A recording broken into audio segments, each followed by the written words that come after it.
चलिए दोस्तों रेडी हो जाइए।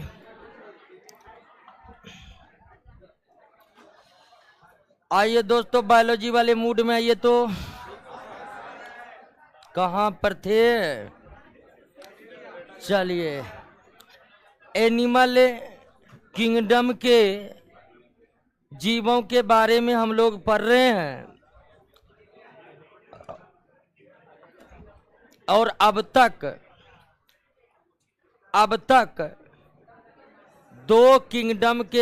दो फाइलम के बारे में हम लोग पढ़ चुके हैं।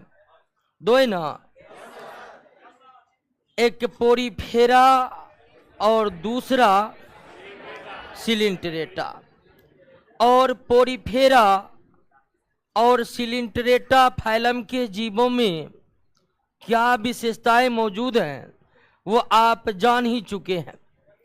और दोनों फाइलम में, पोरीफेरा और सिलिंट्रेटा में जो भी जीव थे दोस्तों वे समुद्री थे। अब हम अगला फाइलम पर आ जाते हैं और शुरुआत में ही जब प्लांट किंगडम चौथा चैप्टर ही पढ़ रहे थे तब से आपको बता रहे हैं कि क्लासिफिकेशन जब हम पढ़ते हैं तो ज्यों-ज्यों हम आगे बढ़ते हैं जीव विकास करते जाता है। अभी तक जो आप पोरीफेरा और सिलिंट्रेटा को देखे हैं ये सबसे कम विकसित जंतु है इस पृथ्वी पर का। दोनों में कोई अंग अभी तक नहीं है। पोरीफेरा के शरीर में केवल कोशिकाएं था, सिलिंट्रेटा थोड़ा विकसित करके उसमें उत्तक आ गया है। लेकिन अन्य इन उत्तक के अलावे ये इतने कम विकसित जीव है पोरीफेरा और सिलिंट्रेटा के कि उसमें कोई अंग भी मौजूद नहीं है।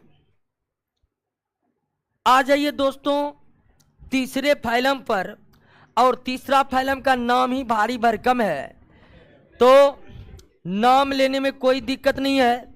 सबसे पहले आप पढ़िए पहले, क्या पढ़ देना इसको? पहले पढ़ देना है, PLA को पहले पढ़िए, ठीक है। पहले और उसके बाद टी पढ़िए, पहले टी हुआ और उसके बाद हेल पढ़िए, हेल हो गया और उसके बाद मीन पढ़िए, मीन हो गया उसके बाद थीज पढ़िए, ठीक है। तो पढ़ने में कोई आसानी ना हो, इस फाइलम का नाम है पहले टी हेल मीन थीज, यानी कि प्लेटी हेलमेंथीज। फाइलम का नाम क्या है? प्लेटी हेलमेंथीज। और प्लेटी हेलमेंथीज फाइलम में दोस्तों कृमि को रखा गया है। किसको रखा गया है? कृमि को, यानी कि वर्म को। इंग्लिश में कृमि को क्या कहते हैं? वर्म, कृमि। तो ये जो प्लेटी हेलमेंथीज है दोस्तों इसके अंतर्गत कृमि आते हैं, वर्म आते हैं। और इस किंगडम के जो कृमि होते हैं उसकी आकृति दोस्तों चपटा होता है। कैसा होता है? चपटा होता है। चपटा मतलब प्लेट के समान आकृति को होते हैं, प्लेट के समान आकृति को होते हैं, प्लेट के समान आकृति को होते, कुछ इस तरह होते हैं दोस्तों। तो इसीलिए इस प्लेटी हेलमेंथीज में जो कृमि है उसका शकल एकदम चपटी आकृति जैसी होती है, इसलिए इस फाइलम के कृमि को चपटा कृमि भी कहते हैं। हालांकि कुछ कृमि दोस्तों दर्जी के फीते की तरह होते हैं। कुछ कृमि दोस्तों क्या होते हैं? दर्जी के फीते की तरह होते हैं, दर्जी के फीते की तरह होते हैं, ठीक है। एकदम दर्जी के फीते जैसे एकदम काट काट लगा होता है दोस्तों, काट काट काट काट, यानी कि चपटा कृमि और फीता कृमि, चपटा कृमि और फीता कृमि को रखा गया किसमें? प्लेटी हेलमेंथीज में। तो प्लेटी हेलमेंथीज में दोस्तों कृमि को रखा गया है, और खासकर किस आकृति वाले कृमि को? चपटा कृमि को और फीता कृमि को। और ये चपटा और फीता नाम इसके शारीरिक आकार के कारण पड़ा है, इसके शारीरिक आकार के कारण पड़ा है। और यह कृमि जो होते हैं दोस्तों, यह कृमि परजीवी होते हैं। क्या होते हैं?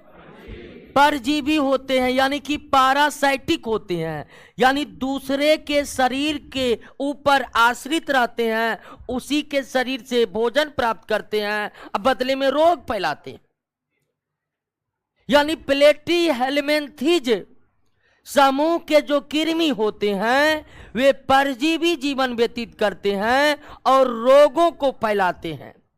यह आदमी में, मनुष्य में ज्यादा रोग को तो नहीं फैलाते हैं, लेकिन जंगली पशु और पशुओं में ये भयंकर भयंकर रोग फैलाते हैं, खासकर जंगली पशुओं में। जंगली पशु इन कृमियों से ज्यादा प्रभावित होते हैं दोस्तों। तो इस फाइलम के जो कृमि है ना, परजीवी होते।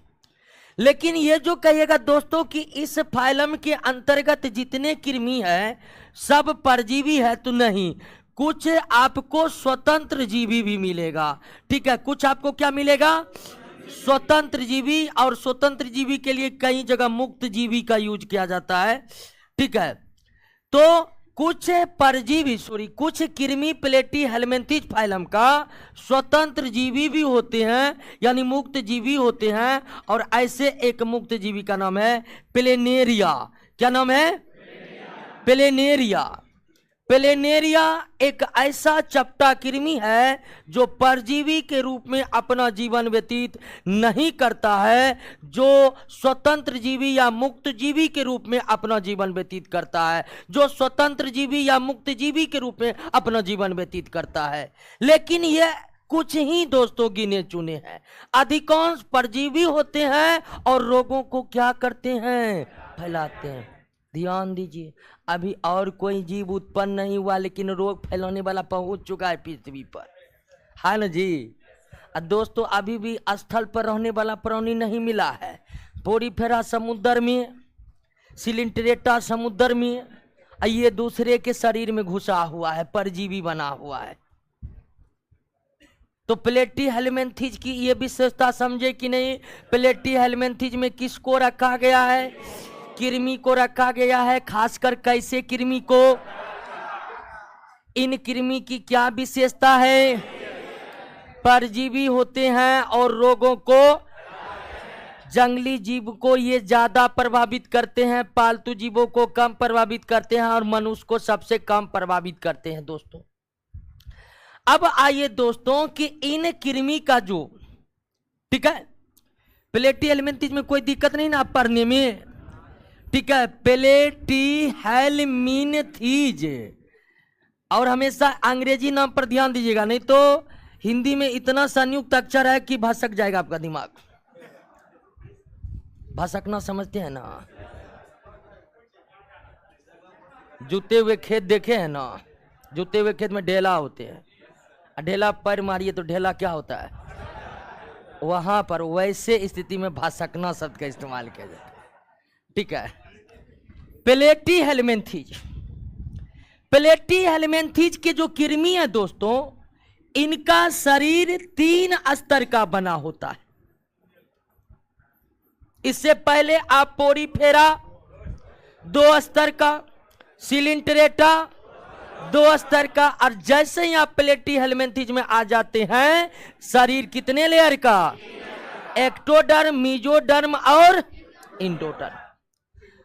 अब ध्यान दीजिएगा दोस्तों कि प्लेटी हेलमिंथीज का शरीर कितने स्तर का बन चुका है।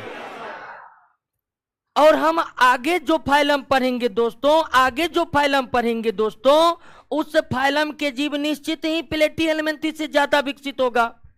तो एनिमल किंगडम में केवल पोरीफेरा और सिलिंट्रेटा ही है जिनके शरीर कितने स्तर के बने हैं? 2। बाकी एनिमल किंगडम में जितने भी फाइलम है सबका शरीर कितने स्तर का? 3 स्तर का। तो अब प्लेटी हेलमिंथेज के बाद जो भी फाइलम हम पढ़ेंगे, अगर हम नहीं भी बताए कि इनका शरीर 3 स्तर का है, तो आप समझ जाइएगा कि बॉडी अब कितना लेयर हो चुका है, 3 लेयर हो चुका है। तो एनिमल किंगडम के सिर पे पोरीफेरा फाइलम के जीव, सिलिंट्रेटा फाइलम के जीव का शरीर ही 2 स्तर का बना होता है। पोरीफेरा सिलिंट्रेटा के बाद जो फाइलम है प्लेटी हेलमिंथेज, आगे जो फाइलम होगा उनका शरीर अब कितने स्तर का, 3 स्तर का। अब आपको बताए थे कि जब शरीर 3 स्तर का हो जाए तो उसमें देहगुहा होता है, सीलोम जिसको कहते हैं इंग्लिश में। सीलोम क्या है आपको बता चुके हैं हम। तो इनका शरीर 3 स्तर का होता है, लेकिन याद रखना है कि इसमें अभी देहगुहा नहीं होता है। देहगुहा यानी इंग्लिश में क्या कहते हैं, सीलोम, नहीं पाया जाता है, नहीं पाया जाता है। सीलोम क्या होता है, नहीं पाया जाता है। यानी 3 स्तर का शरीर होकर भी प्लेटी हेलमिंथेज में देहगुहा का क्या है, अभाव है। 3 स्तर का शरीर होकर भी देहगुहा का अभाव किस फाइलम के जीवों में है, प्लेटी हेलमिंथेज। अब इसका आकार की अगर बात करिए तो इसका आकार क्या होता है, द्विपार्श्व सममित होता है। क्या होता है दोस्तों, द्विपार्श्व सममित होता है, बायलेटरल होता है। क्या होता है, बायलेटरल होता है। देखिए यहाँ हम फिगर भी बताए हैं, ये आपका जो है एक प्लेनेरिया का फिगर है, एक कृमि का फिगर है। देखिए ये बायलेटरल शरीर है ना, इसको आप 2 आसान भागों में बाएं दाएं में बांट सकते हैं, इस तरह आप नहीं बांट सकते। अब तो प्लेटी हेलमिंथेज का शरीर क्या होता है, बायलेटरल होता है, द्विपार्श्व सममित होता है। प्लेटी हेलमिंथेज का शरीर क्या होता है आपको, द्विपार्श्व सममित होता है, बायलेटरल होता है, बायलेटरल होता है। ठीक है, इससे पहले आप जब पढ़े थे पोरीफेरा के बारे में, पोरीफेरा का शरीर बायलेटरल था और आपको कुछ पोरीफेरा जो था आपको एसिमेट्रिकल भी था। जब आप आए सिलिंट्रेटा पर तो सिलिंट्रेटा का जो शरीर था वो रेडियल सिमेट्री था। क्या था, रेडियल सिमेट्री था, आर्य सममित था। और जितने भी प्लेटी हेलमिंथेज कृमि है, वर्म है, वे आपका क्या है, द्विपार्श्व सममित है। तो प्लेटी हेलमिंथेज का शरीर कितने स्तर का, 3 स्तर का। लेकिन इसमें 3 स्तर शरीर होकर भी देहगुहा, इनके शरीर का ढांचा कैसा, शरीर का ढांचा कैसा, द्विपार्श्व सममित होता। अगली विशेषता पर आइए प्लेटी हेलमिंथेज का, कि प्लेटी हेलमिंथेज एनिमल किंगडम का पहला वो फाइलम है जिसमें अंगों का विकास हो गया है, जिसमें अंगों का विकास हो गया है। पोरीफेरा सिलिंट्रेटा में कोई ऑर्गन था नहीं था दोस्तों। तो पहली बार अंगों का विकास प्लेटी हेलमिंथेज फाइलम के कृमि में देखने को मिलता है। लेकिन अंगों के नाम पर इसके पूरे शरीर में केवल एक अंग है, और वो कौन है दोस्तों, माउथ है। माउथ है, माउथ किस तंत्र का हिस्सा है, पाचन तंत्र का हिस्सा है, तो यानी डाइजेस्टिव सिस्टम का हिस्सा है। तो पहली बार दोस्तों अंग का विकास हो चुका है किसमें, प्लेटी। यानी कि ध्यान दीजिए दोस्तों, जब जीवों में अंगों का विकास होना शुरू हुआ तो वे पहला अंग माउथ है जो जीवों में बना था। मुंह वो अंग है दोस्तों जो सबसे पहले विकसित हुआ है। तो पहली बार अंगों का विकास देखने को हमें किस फाइलम के जीवों में मिलता है, और प्लेटी हेलमिंथेज में सबसे पहले कौन अंग विकसित है। लेकिन मुंह के अतिरिक्त इस प्लेटी हेलमिंथेज में अन्य कोई भी अंग नहीं होता है। यानी मुंह जो पाचन तंत्र का हिस्सा है दोस्तों, ये पाचन तंत्र भी पूरी तरह से इस प्लेटी हेलमिंथेज में बने नहीं होते। यानी हम कह सकते हैं कि प्लेटी हेलमिंथेज के जीवों में अविकसित पाचन तंत्र पाया जाता है, अविकसित पाचन तंत्र पाया जाता है, क्योंकि पाचन तंत्र के अंतर्गत इसमें केवल क्या है, मुंह है। इसमें क्या है? केवल मुंह है। तो पाचन तंत्र का विकास हुआ है पहली बार। लेकिन अन्य तंत्र की बात करिएगा कि क्या इस प्लेटी हेलमिंथेज में श्वसन तंत्र पाया जाता है? नहीं। क्या परिसंचरण तंत्र पाया जाता है? नहीं। कंकाल तंत्र पाया जाता है? नहीं। और परिसंचरण तंत्र नहीं पाए जाने के कारण ब्लड में इसमें, तो पोरीफेरा के जीवों में भी ब्लड नहीं, सिलिंटरेटा में भी ब्लड नहीं, और दोस्तों प्लेटी हेलमिंथेज में भी अभी सर्कुलेटरी सिस्टम विकसित नहीं हो पाया है। तो इसमें भी ब्लड का क्या है? अभाव है। इसमें भी ब्लड का क्या है? अभाव है। अब आइए दोस्तों कि इनका शरीर जो होता है, प्लेटी हेलमिंथेज का जो शरीर होता है, ये शरीर जो होता है बायसेक्सुअल होता है। क्या होता है? बायसेक्सुअल होता है। शरीर क्या होता है दोस्तों? बायसेक्सुअल होता है। शरीर क्या होता है? बायसेक्सुअल होता है। शरीर क्या होता है? बायसेक्सुअल होता है। और बायसेक्सुअल का मतलब आप समझ रहे हैं, जब ही एक ही बॉडी में मेल पार्ट और फीमेल पार्ट, एक ही बॉडी में मेल पार्ट और दोनों प्रेजेंट हो, तो ऐसे शरीर को क्या कहते हैं? बायसेक्सुअल कहते हैं। हिंदी में द्विलिंगी या उभयलिंगी कहते हैं। द्विलिंगी या उभयलिंगी कहते हैं। और प्लेटी हेलमिंथेज से दोस्तों, प्लेटी हेलमिंथेज से अलैंगिक जनन पूरी तरह से बंद हो जाता है। अब केवल लैंगिक जनन ही होगा। यानी कि प्लेटी हेलमिंथेज में सेक्सुअल रिप्रोडक्शन होता है। इससे पहले जो आप दो फाइलम पढ़े, पोरीफेरा और सिलिंटरेटा, उसमें एसेक्सुअल भी हो रहा था और सेक्सुअल भी हो रहा था। दोनों प्रकार के प्रजनन हो रहा था। लेकिन प्लेटी हेलमिंथेज से एसेक्सुअल रिप्रोडक्शन पूरी तरह क्या हो चुका है? बंद हो चुका है। अब आगे जितने भी पढ़िएगा दोस्तों, सब में सेक्सुअल रिप्रोडक्शन होगा, अर्थात सब रिप्रोडक्शन में मेल और फीमेल पार्ट भाग लेगा। तो ये बायसेक्सुअल है दोस्तों। एक ही बॉडी का आधा भाग मेल होता है, उसी बॉडी का आधा भाग क्या होता है? फीमेल होता है, और आपस में प्रजनन करते हैं। यानी कि प्लेटी हेलमिंथेज में सेक्सुअल रिप्रोडक्शन होता है। प्लेटी हेलमिंथेज जीव क्या होते हैं? बायसेक्सुअल होते हैं। समझे प्लेटी हेलमिंथेज को? कोई दिक्कत है? आइए एक बार प्लेटी हेलमिंथेज को और समझने का प्रयास करिए। इतनी बात हमें याद रखना है, शुरुआत कहाँ से हुआ था? पोरीफेरा से। पोरीफेरा के बाद सिलिंटरेटा के बाद। तो एक बार पुनः प्लेटी हेलमिंथेज को देखने का प्रयास कीजिए। देखने को प्लेटी हेलमिंथेज के अंतर्गत किसको रखा गया है? कैसे? कृमि को। तो पहली बात यही याद रखना है, प्लेटी हेलमिंथेज के अंतर्गत चपटे और फीते कृमि को रखा गया है। और चपटा और फीता नाम इसके शारीरिक संरचना के कारण पड़ा है। और ये चपटा और फीता कृमि परजीवी होते हैं और जंतु में रोगों को फैलाते हैं। खासकर जंगली जीव इससे ज्यादा प्रभावित होते हैं। लेकिन कुछ इस कृमि जो है प्लेटी हेलमिंथेज का, वे स्वतंत्र विचरण करते हैं, मुक्त जीवी होते हैं। वे किसी दूसरे के शरीर पर परजीवी के रूप में जीवन व्यतीत नहीं करते हैं। और जो मुक्त रूप से रहने वाला प्लेटी हेलमिंथेज है, वे क्या है? प्लेनेरिया। उसके बाद प्लेटी हेलमिंथेज का शरीर अब 3 स्तर का हो चुका है। यानी इनके शरीर के लेयर में एक्टोडर्म, मेसोडर्म, इंडोडर्म होता है। लेकिन उन 3 स्तर शरीर में अभी देगवा का विकास, उस देगवा का विकास प्लेटी हेलमिंथेज का जो चपटा कृमि और फीता कृमि होता है दोस्तों, उसमें पहली बार अंगों का विकास देखने को मिलता है। और अंगों के नाम पर क्या मिलता है? मुंह। चूंकि पाचन तंत्र का हिस्सा है दोस्तों, तो हम कह सकते हैं कि प्लेटी हेलमिंथेज में पाचन तंत्र का विकास कर चुका है। लेकिन पाचन तंत्र के नाम पर केवल मुंह है, तो हमें यह कहना पड़ेगा कि प्लेटी हेलमिंथेज के चपटे और फीते कृमि में अविकसित पाचन तंत्र पाया जाता है। विकसित पाचन तंत्र नहीं पाया जाता है। विकसित पाचन तंत्र हम तब कहते हैं जब मुंह से लेकर एनस यानी कि गुदा तक पूर्ण रूप से निर्मित हो जाता। लेकिन ऐसा इसमें नहीं है। लेकिन इसमें अविकसित पाचन तंत्र है।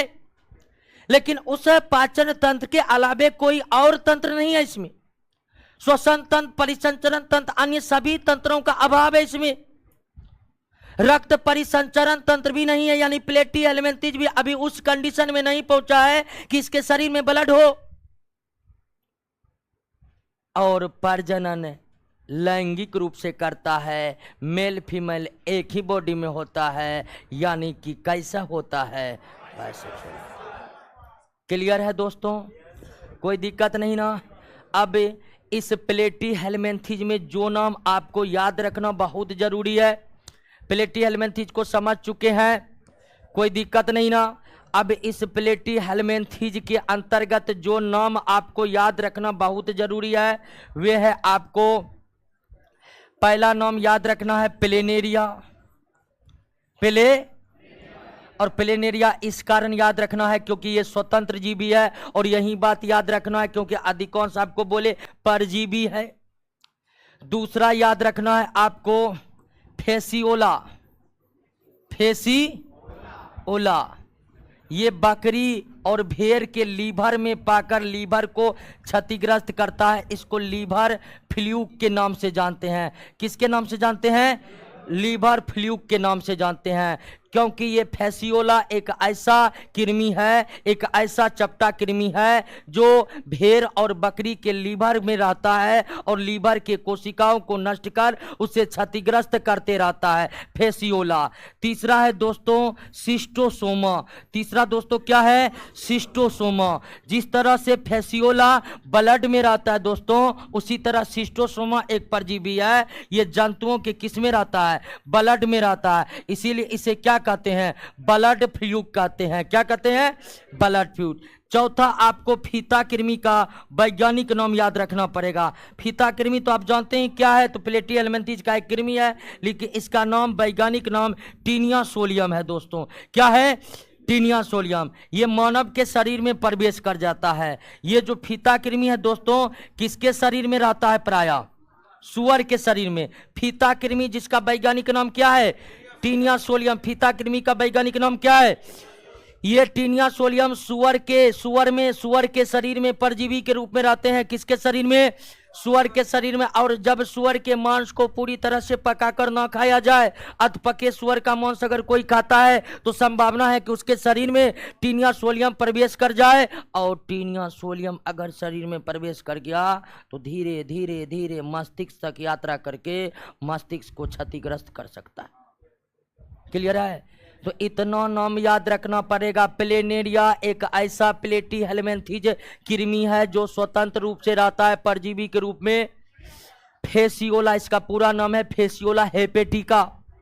हेपेटिका इसलिए जुड़ा हुआ है लीवर के अध्ययन के हेपेटिक से जुड़ा शब्द है, तो लीवर में रहकर रोग फैलाता है। यानी फेसियोला किसी जीव के शरीर में अगर परजीवी के रूप में रहेगा तो उस जीव के किस में रहेगा?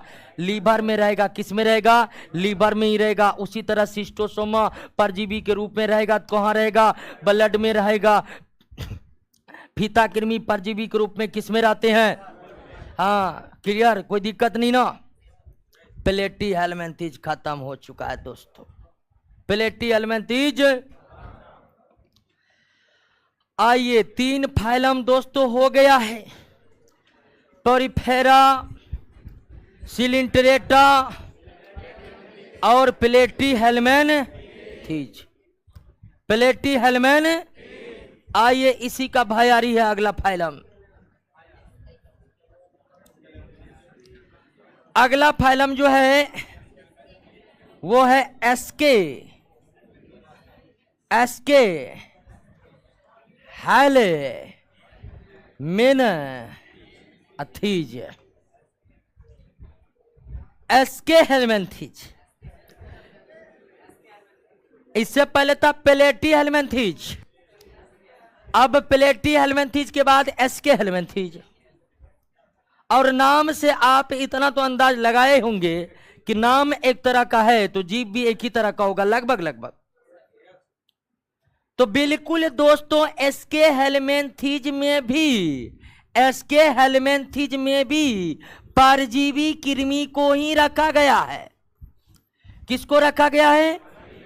परजीवी कृमि को, यानी वर्म को। वर्म कहते हैं कृमि को, इंग्लिश में क्या कहते हैं? वर्म कहते हैं। ये सूक्ष्म जीव नहीं है। सूक्ष्म जीव आंखों से दिखाई नहीं देते, ये दिखाई देंगे आंखों से, बड़े बड़े होते हैं।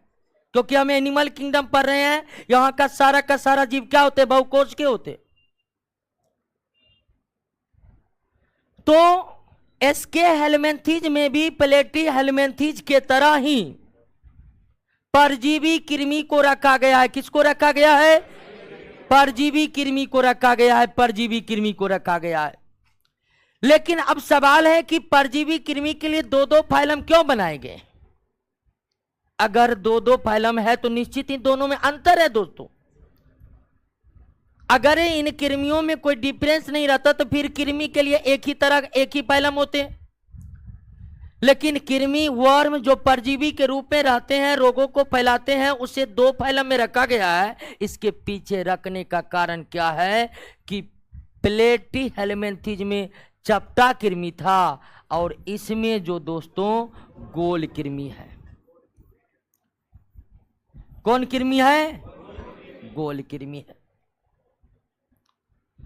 चपटा कृमि और फीता कृमि को रख दिया गया है प्लेटी हेलमिंथेज में, गोल कृमि को रख दिया गया है एसके हेलमिंथेज में। गोल कृमि को किस में रख दिया गया है? एसके हेलमिंथेज में। लेकिन एक बात और समझिए कि एसके हेलमिंथेज के कृमि को हम गोल कृमि कहते हैं, लेकिन ये गोल होते नहीं है, ये गोल होते नहीं है। फिर भी इसे गोल क्यों कहते हैं? तो एसके हेलमिंथेज के कृमि जो होते हैं दोस्तों, एसके हेलमिंथेज के कृमि जो होते हैं बड़ी लंबे होते हैं दोस्तों, लंबे होते हैं। ठीक है, लंबे होते हैं। दोनों सिरों पर क्या होते हैं? नुकीले होते हैं। दोनों सिरों पर क्या होते हैं? नुकीले होते हैं। इस तरह का ये कृमि होता है। चूंकि इसके अंदर में तो कंकाल तंत्र है नहीं, तो जब यह कृमि एसके हेलमिंथेज का कृमि परजीवी के शरीर के बाहर आता, सीधा रह ही नहीं पाता, गोल गोल हो जाता है। इसका सबसे अच्छा एग्जाम्पल होता है कि बच्चों में आखिर कीरी वाला बीमारी होता है, बड़ी आसान बीमारी है। रात दवा खाइए, सुबह कीरी बाहर। वे कीरी देखे है ना, बच्चों में नहीं हो जाता कीरी वाला बीमारी। और वो कीरी वाला बीमारी वो इतना मतलब घातक रोग नहीं है, बड़ी आसानी से दवाई खाने के बाद वो कीरी क्या हो जाता है? निकल जाता है। उस कृमि को देखे हैं, लंबे लंबे होते हैं और जैसे ही बॉडी से बाहर होते हैं क्या हो जाते हैं? गोल हो जाते हैं। जैसे ही बॉडी से बाहर होते हैं क्या हो जाते हैं? तो एसके हेलमिंथेज में गोल कृमि को रखा गया है, लेकिन वास्तविकता यह है कि वे गोल होते नहीं है, वे लंबे लंबे होते हैं और दोनों सिरों पर नुकीले होते हैं। और परजीवी शरीर के बाहर आते ही वे गोल आकृति को धारण कर लेते हैं, इसीलिए इसे क्या कहा जाता है? गोल कृमि कहा जाता है। और एसके हेलमिंथेज में ना गोल आकार के कृमि को रखा गया है, एसके हेलमिंथेज में ना तो सिर्फ गोल आकार कृमि को रखा गया है, बल्कि ऐसे कृमि जिसकी आकृति किसके समान? हुक के समान, हुक के समान होता है। ठीक है, ऐसे कृमि जिसकी आकृति किसके समान? पिन के समान। किसके समान? पिन के समान। पिन समझते हैं ना, पिन, हाँ, उस पिन के समान होते हैं। तो हुक आकार के पिन, हुक आकार के कृमि, पिन आकार के कृमि, गोल आकार के कृमि एसके हेलमिंथेज में है, और फीता आकार का कृमि, चपटा आकार का कृमि प्लेटी हेलमिंथेज में है। क्लियर है दोस्तों? अब दोस्तों ये तो आप पहले ही समझ गए हैं कि प्लेटी हेलमिंथेज से ही शरीर क्या हो गया है? 3 स्तर का हो गया है। तो एसके हेलमिंथेज का भी शरीर कितने स्तर का? 3 स्तर का होता है। अब आगे सारे फाइलम का शरीर कितने स्तर का? और यह 3 स्तर का होता है, और यह भी आपका क्या होता है? द्विपार्श्व सममित होता है दोस्तों। क्या होता है? द्विपार्श्व सममित होता है, बायलेटरल सिमेट्री होता है। ये भी क्या होते हैं? आपके द्विपार्श्व सममित होते हैं, बायलेटरल सिमेट्री होते हैं। और इस एसके हेलमिंथेज की जो सबसे बड़ी विशेषता है कि इसमें देगवा जैसी संरचना दिखाई पड़ती है, लेकिन वास्तविकता यह है कि वे देगवा सही नहीं होते।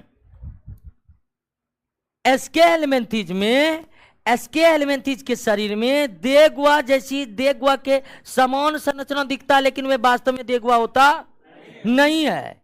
इसीलिए यह देगवा, यह एक ऐसा जीव है जो देगवा उत्पन्न होने का भ्रम उत्पन्न करता है, देगवा होने का भ्रम उत्पन्न करता है। और देगवा होने का जो भ्रम उत्पन्न होता है, यानी दिखने में जो देगवा जो लगता है, उसे कहते हैं फॉल्स सिलोम कहते हैं। क्या कहते हैं? फॉल्स सिलोम कहते हैं। फॉल्स सिलोम यानी कि कूट सिलोम कहते हैं। क्या कहते हैं? कूट सिलोम कहते हैं। प्लेटी हेलमिंथेस का शरीर 3 स्तर का होकर, ध्यान दीजिए दोस्तों, प्लेटी हेलमिंथेस का शरीर 3 स्तर का होकर भी उसमें देगवा नहीं थी। लेकिन इस एसके हेलमिंथेस का शरीर 3 स्तर के होने के बाद इसमें एक मिथ्या देगवा, एक झूठा देगवा यानी कि फॉल्स सिलोम की उपस्थिति होती है। क्योंकि इनके शरीर में देखने में तो देगवा प्रतीत होते हैं, लेकिन वास्तविकता में वे देगवा होते नहीं है, वास्तविकता में वे देगवा होते नहीं है। तो फॉल्स सिलोम किस फाइलम के जीवों में? एसके हेलमिंथेस में। फॉल्स सिलोम यानी कि कूट सिलोम किस फाइलम के जीवों में? एसके हेलमिंथेस के जीवों में। दोस्तों अब ध्यान दीजिए, ये भी परजीवी है, एसके हेलमिंथेस भी क्या है? परजीवी है। शरीर 3 स्तर का बना होता है। इसमें विशेषता होता है कि इसका पाचन तंत्र क्या होता है? पूर्ण विकसित होता है। यानी कि आप इससे पहले प्लेटी हेलमिंथेस में मुंह को देखे थे, केवल माउथ विकसित था, लेकिन इसमें माउथ से लेकर दोस्तों, इसमें माउथ से लेकर गुदा द्वार यानी कि एनस तक का विकास हो चुका है, एनस तक का विकास हो चुका है दोस्तों। तो एसके हेलमिंथेस प्लेटी हेलमिंथेस के तुलना में ज्यादा विकसित है। इसमें एक पूर्ण विकसित पाचन तंत्र की उपस्थिति है। लेकिन ध्यान दीजिए कि पाचन तंत्र तो इसका पूर्ण विकसित है, लेकिन पाचन तंत्र के अलावे जब आप अन्य तंत्र की बात करिएगा कि इसमें श्वसन तंत्र जो है दोस्तों, श्वसन तंत्र जो है, इसमें श्वसन तंत्र नहीं पाया जाता, इसमें श्वसन तंत्र नहीं पाया जाता है, परिसंचरण तंत्र नहीं पाया जाता है। और परिसंचरण तंत्र अगर नहीं पाया जाता है तो दोस्तों ब्लड की उपस्थिति होगी? ब्लड की उपस्थिति होगी? नहीं होगी। यानी अभी भी दोस्तों इतना दूर आ चुके हैं, पहला से दूसरा, तीसरा से चौथा, लेकिन ब्लड का कोई अता पता। पोरिफेरा सिलिंटरेटा प्लेटी हेलमिंथेस एसके हेलमिंथेस के जीवों में ब्लड नहीं पाए जाते हैं। अब बेचारा इतना विकसित किया है दोस्तों, इतना विकसित किया है दोस्तों कि इसमें पाचन तंत्र पूर्ण रूप से विकसित हो गया है, लेकिन पाचन तंत्र के अलावे कोई और तंत्र विकसित नहीं है, ये याद रखना है हमें। अब आइए दोस्तों की रिप्रोडक्शन तो अलैंगिक विधि के द्वारा प्लेटी हेलमिंथेस के पास ही ना बंद हो गया था। जब हम प्लेटी हेलमिंथेस पढ़ रहे थे तो वहीं पर देख लिए थे कि प्लेटी हेलमिंथेस के जीवों में ही लैंगिक जनन ही होता है, सिर्फ अलैंगिक जनन सिलिंटरेटा तक ही सिमट चुका था। तो अब जितना भी दोस्तों आगे फाइलम पढ़ेंगे सब में सेक्सुअल रिप्रोडक्शन होगा, सब में लैंगिक जनन। लेकिन इस प्लेटी हेलमिंथेस के तुलना में एसके हेलमिंथेस की बात करिएगा तो एसके हेलमिंथेस क्या होते हैं? एक लिंगी होते हैं। क्या होते हैं दोस्तों? एक लिंगी होते हैं, यूनिसेक्सुअल होते हैं। क्या होते हैं? यूनिसेक्सुअल होते हैं, अर्थात मेल अलग बॉडी होता है और फीमेल अलग बॉडी होता है। प्लेटी हेलमिंथेस द्विलिंगी या उभयलिंगी था, लेकिन एसके हेलमिंथेस क्या है? एक लिंगी है, मेल फीमेल अलग अलग बॉडी में होता है। यानी चपटा कृमि और फीता कृमि द्विलिंगी या उभयलिंगी होता है, लेकिन गोल कृमि, हुकबर, पीर्णबर ये एक लिंगी होता है। तो क्लियर है एसके हेलमिंथेस? समझे? कोई दिक्कत नहीं ना? तो एनिमल किंगडम के कितने फाइलमों में परजीवी कृमि को रखा गया है? 2 फाइलम में। एनिमल किंगडम के कितने फाइलम में परजीवी कृमि को रखा गया है? 2 फाइलम में, प्लेटी हेलमिंथीज और एस्के हेलमिंथीज। परजीवी कृमि का शरीर 3 स्तर का बना है, लेकिन किसी भी परजीवी कृमि में देगुआ प्लेटी हेलमिंथीज में भी नहीं, एस्के हेलमिंथीज में नहीं। हालांकि एस्के हेलमिंथीज में मिथ्या देगुआ की उपस्थिति है, लेकिन वे वास्तविक देगुआ। 2 फाइलम इसलिए बनाना पड़ा कि एक फाइलम में चपटा कृमि और फीता कृमि को रखा गया है, जबकि एक फाइलम में गोल कृमि, हुक कृमि, पिन कृमि को रखा गया है। चपटा कृमि और फीता कृमि किस फाइलम में है? प्लेटी हेलमिंथीज में है। और एस्के हेलमिंथीज में गोल कृमि और हुक कृमि, पिन कृमि है। कोई दिक्कत नहीं दोस्तों। एनिमल किंगडम में सेक्सुअल और एसेक्सुअल दोनों तरह का रिप्रोडक्शन पोरीफेरा और सिलिंट्रेटा तक सीमित है, या यूं कहिए कि पोरीफेरा और सिलिंट्रेटा में मुख्य रूप से अलैंगिक जनन ही होता है।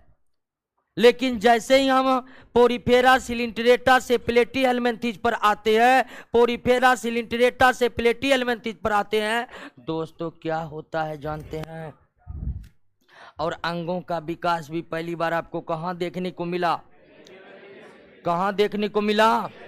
प्लेटियन में। लेकिन अंग एक है प्लेटी हेलमिंथीज में, और एक पूरा तंत्र विकसित है एस्के हेलमिंथीज।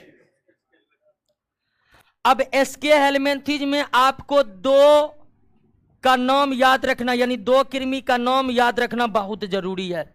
सबसे तो पहले ये याद रखिए कि हुक आकार के कृमि, पिन आकार के कृमि, गोल आकार के कृमि जो वास्तविक गोल नहीं है, ये सभी एस्के हेलमिंथीज में है। 2 नाम आपको याद रखना पड़ेगा। एस्केरिस, एस्केरिस ये गोल कृमि है। एस्केरिस क्या है? गोल कृमि है। दूसरा उचेरिया। दूसरा कौन है? उचेरिया। एस्केरिस गोल कृमि है, उचेरिया भी गोल कृमि है, क्योंकि दोनों ही दोस्तों एस्के हेलमिंथीज में। दोनों नाम इसलिए याद रखना जरूरी है कि एस्केरिस से एस्केरियसिस रोग फैलता है, एस्केरियसिस रोग फैलता है। वहीं बच्चा में जो कीरी वाला बीमारी होता है, दवा रात में या सुबह सारा कीरी बाहर, वही रोग को क्या कहते हैं? एस्केरिस। पेट में कीड़ा हो जाना ही कौन बीमारी है? एस्केरिस।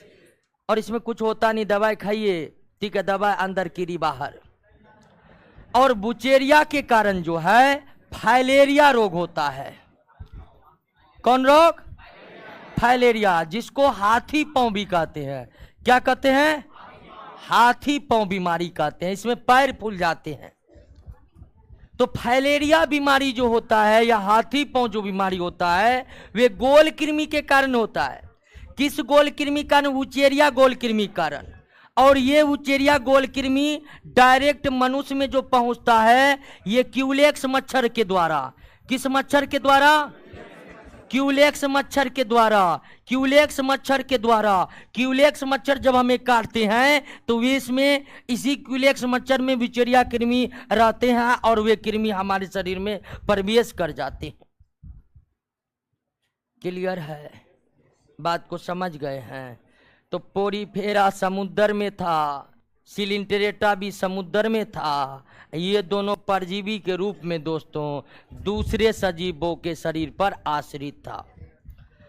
आइए अगला पर।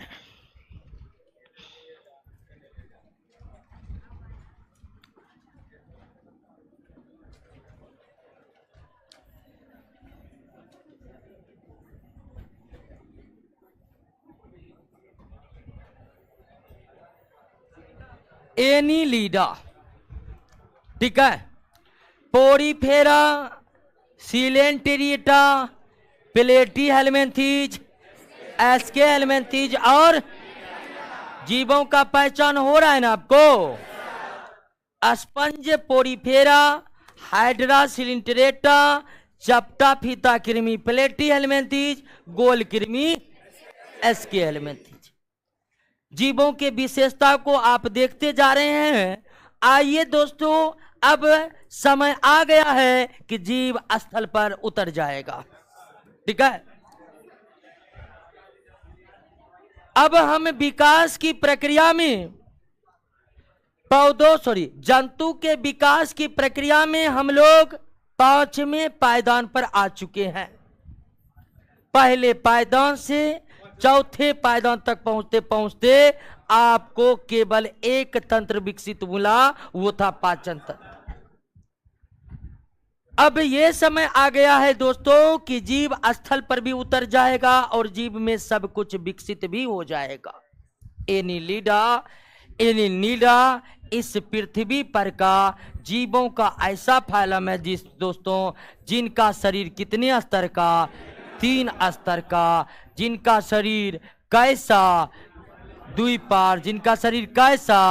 द्विपार्श और देह गुहा युक्त।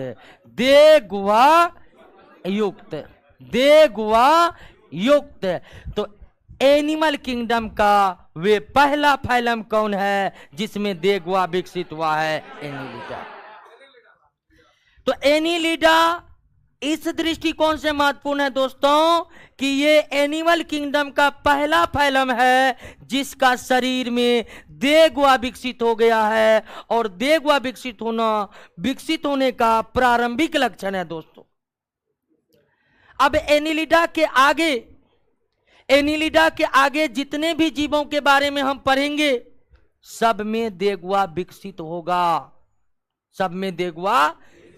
होगा, क्योंकि आपको पहले बताए थे क्लासिफिकेशन में हम जो आगे बढ़ते जाते हैं जीव विकास करते जाता है, और निश्चित तौर पर अगर हम एनीलिडा के आगे बढ़ेंगे वो एनीलिडा से ज्यादा विकसित होगा, यानी उसमें भी देह गुहा होगा। तो एनिमल किंगडम का पहला फैलम कौन है जिसमें देह गुहा पाया जाता है?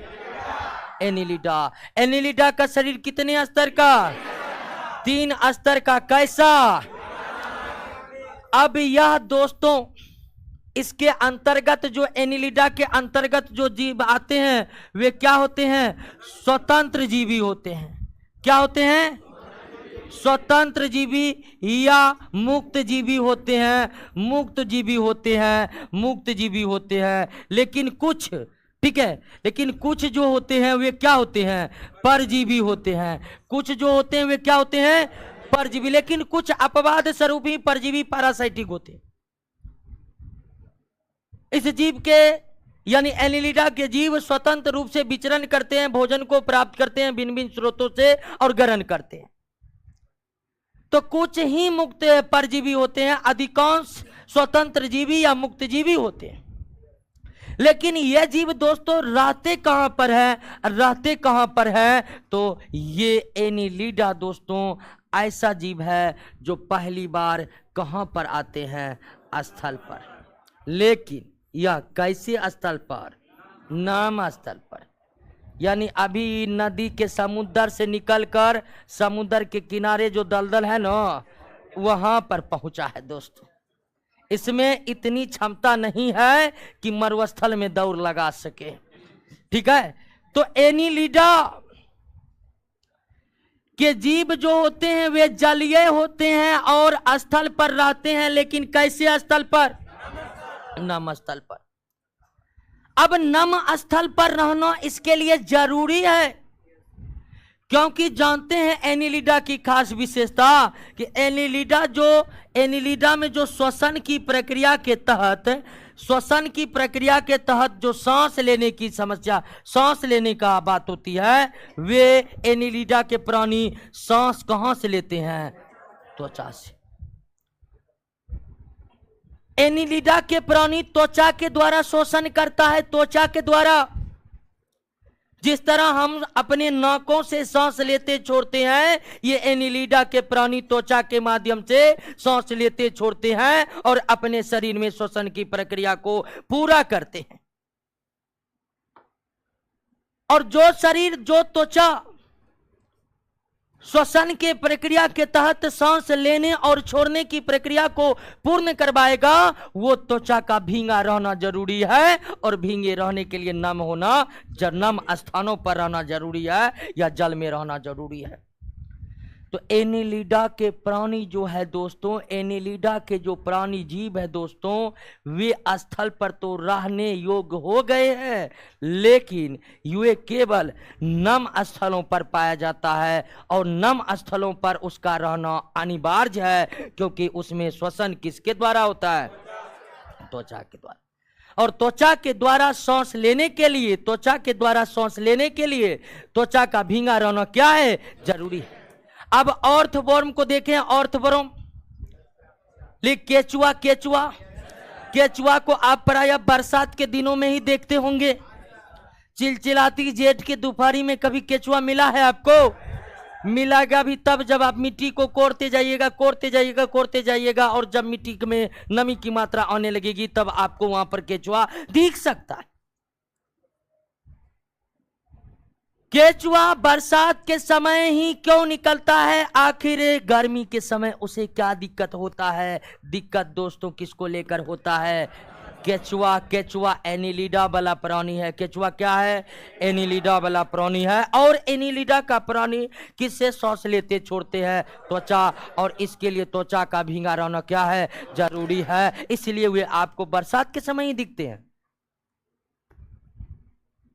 अगली विशेषता एनिलिडा पर आते हैं कि एनिलिडा अब आपका पूर्ण रूप से विकसित जीव हो गया है, क्योंकि पहली बार आप एनिलिडा में सारे तंत्र का विकास होते देखिएगा।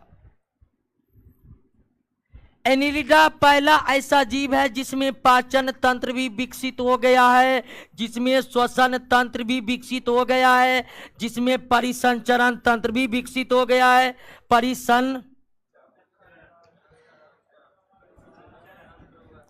परिसंचरण तंत्र विकसित हो गया है, सर्कुलेटरी सिस्टम विकसित हो गया है। और सर्कुलेटरी सिस्टम कैसा है? इसमें क्लोज्ड। आपको बताए थे कि जीवों में दो प्रकार के सर्कुलेटरी सिस्टम होता है, क्लोज्ड और तो एनिलिडा में कैसा है? क्लोज्ड। एनिलिडा में कैसा है? और यहां तक कि इसमें भी अब नर्वस सिस्टम का भी हल्का हल्का क्या हो गया है? विकास हो गया है। यानी कि एनिलिडा पहला ऐसा प्राणी है इस पृथ्वी पर का जो लगभग विकास कर गया है, क्योंकि इनमें सभी तंत्रों का विकास हो चुका है। इसमें पाचन तंत्र का विकास हो चुका है, इसमें श्वसन तंत्र का विकास हो चुका है, इसमें परिसंचरण तंत्र का विकास हो चुका है, इसमें तंत्रिका तंत्र का भी विकास हो चुका है। लेकिन तंत्रिका तंत्र निश्चित तौर पर यह बहुत कम विकसित जीव है। उस तरह भी इसका तंत्रिका तंत्र विकसित नहीं होगा जिस तरह मानव का है। क्लियर हो गया? तो पहली बार एनिलिडा आपको विकसित होते मिला है, पूर्ण रूप से विकसित। अगली विशेषता दोस्तों, अगली विशेषता कि एनिलिडा के शारीरिक विशेषता पर आइए। ठीक है, एनिलिडा के शारीरिक विशेषता पर आइए। ठीक है, एनिलिडा के शारीरिक विशेषता पर आइए। तो इनका शारीरिक विशेषता सब जानते हैं कि इनका शरीर जो होता है ना, एनिलिडा का शरीर जो होता है खंडित होता है। खंडित शरीर को इंग्लिश में क्या कहते हैं? सेगमेंटेड कहते हैं। क्या कहते हैं? सेगमेंटेड। खंडित होता है। अब खंडित कहने का क्या तात्पर्य है? तो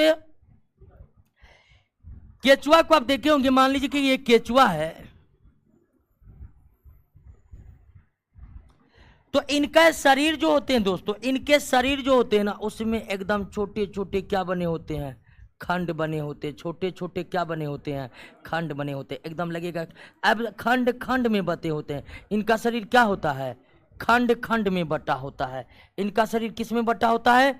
खंड खंड में बटा होता है। इसीलिए कहते हैं कि इसका शरीर क्या होता है? खंडित होता है, सेगमेंटेड होता है। इससे पहले एक बड़ा कृमि मिला था, गोल कृमि, लेकिन वो अखंडित शरीर था, खंडित नहीं था। लेकिन इनके शरीर जो एकदम लगेगा, इसके शरीर को माइक्रोस्कोप पे लगेगा खंड खंड में बटा। अब सारा खंड अलग नहीं होता है, शारीरिक संरचना ही ऐसे है कि शरीर भिन्न भिन्न खंडों में बटे होते हैं। इसलिए कहते हैं कि एनिलिडा का शरीर क्या होता है? खंडित होता है। एनिलिडा का शरीर क्या होता है? खंडित होता है। एनिलिडा का शरीर क्या होता है? खंडित होता है। क्लियर हो गया? तो दोस्तों एनिलिडा के बारे में अब बताना ही क्या, क्योंकि पूरी तरह से विकसित हो गया। अब इसमें कोई बताने का जरूरत नहीं रह गया है कि ये होता है कि क्या नहीं होता है। ये तो पूर्ण रूप से विकसित हो गया है, सारा तंत्र विकसित हो गया है। सिर्फ अब जो है आप दोस्तों यहां देख रहे हैं कि ये नम स्थानों पर भी रहते हैं, और नम स्थानों पर पाए जाने का उसका भी एकमात्र कारण है कि वे त्वचा से सांस लेते हैं।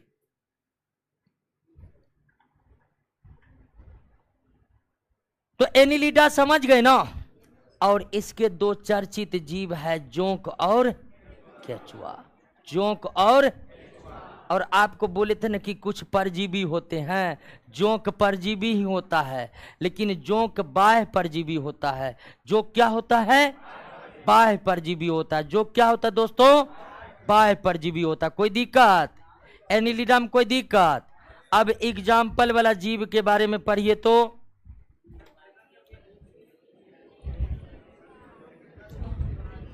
एक बार एनिलिडा को देखिए, तब हम आगे बढ़ेंगे।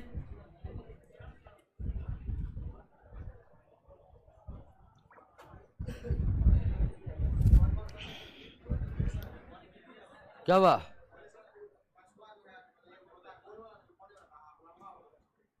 कौन सी? गोल वाला? केचुआ एक के जाति होता है।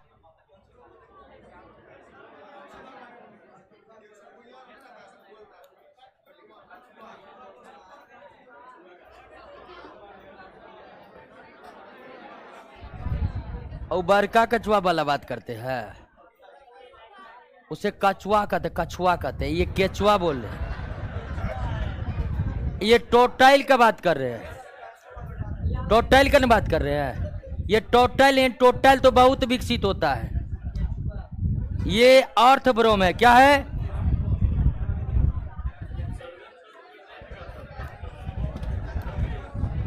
अरे हल्ला नहीं बोले, पढ़ने के लिए हल्ला करते। हाँ, उत्सर्जन नेफ्रिडिया के द्वारा होता है। उत्सर्जन नेफ्रिडिया के द्वारा होता है एनिलिडा में। ये पॉइंट वैसे उत्सर्जन पढ़ेंगे तो और पता चल ही जाएगा। तो एनिलिडा क्लियर? एक बार फिर से देखिए, हमने पोरीफेरा से सिलिंट्रेटा, सिलिंट्रेटा से प्लेटीहेल्मिन्थीज, प्लेटीहेल्मिन्थीज से एस्केहेल्मिन्थीज से, और एनिलिडा इस कारण महत्वपूर्ण है कि एनिलिडा में पहली बार परिसंचरण तंत्र, सर्कुलेटरी सिस्टम देखने को मिला है। इससे पहले जो आप पढ़े थे पोरीफेरा, सिलिंट्रेटा, प्लेटीहेल्मिन्थीज, एस्केहेल्मिन्थीज, उनमें ब्लड नहीं था। उनमें ब्लड नहीं था, ब्लड का अभाव था। पहली बार ब्लड का विकास यानी कि रक्त की उपस्थिति आपको कहां से मिलेगा? एनिलिडा से। अब एनिलिडा के आगे जितने भी फाइलम पढ़ेंगे ना दोस्तों, उसमें ब्लड होगा, उसमें परिसंचरण तंत्र होगा। और परिसंचरण तंत्र दो प्रकार के होते, तो याद रखना है कि पहली बार जो एनिलिडा में परिसंचरण तंत्र विकसित हुआ, में जो परिसंचरण तंत्र विकसित हुआ है वे क्लोज्ड है। वे क्या है? कोई दिक्कत नहीं ना? स्पेशल जंतु के नाम समझ गए ना? आइए दोस्तों, अब उस फाइलम में हम प्रवेश कर रहे हैं। अब उस फाइलम में हम प्रवेश कर रहे हैं जहां के जीव को हम लोग भोजन के रूप में इस्तेमाल करना शुरू कर दिए। ध्यान दीजिए, ध्यान दीजिए। अभी तक हम पोरीफेरा से लेकर एनिलिडा तक जो आए हैं, पोरीफेरा से एनिलिडा तक के जीवों के किसी भी फाइलम के जीवों को मनुष्य अपने आहार के रूप में इस्तेमाल नहीं करता। तो अब हम एक ऐसे फाइलम में प्रवेश कर रहे हैं जहां के जीव मनुष्य आहार के रूप में इस्तेमाल करता है। झींगा मछली का तो नाम आप सुने होंगे, ठीक है? झींगा मछली वास्तव में मछली नहीं है, लेकिन वे भोजन की तरह इस्तेमाल किए जाते हैं कि नहीं? मछलियों में सबसे कीमती मछली के श्रेणी में है झींगा मछली। और आपको जानकर हैरानी होगा कि विश्व में सबसे ज्यादा झींगा मछली का उत्पादन भारत में होता है। भारत में सबसे ज्यादा पश्चिम बंगाल में होता है। तो अगला जो फाइलम है वे झींगा मछली वाला ही फाइलम है, हालांकि फाइलम का नाम दोस्तों आर्थ्रोपोडा।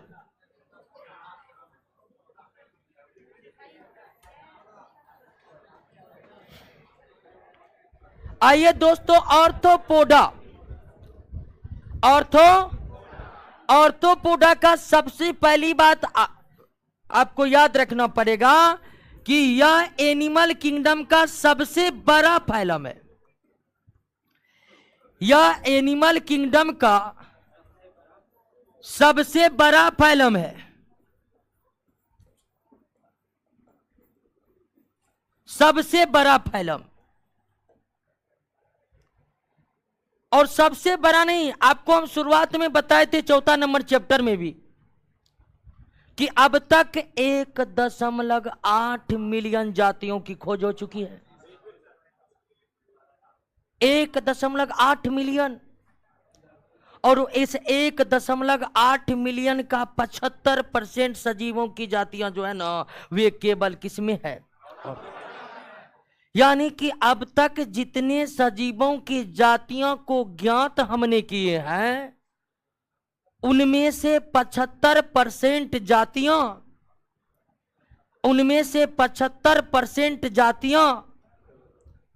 आर्थ्रोपोडा में शामिल है।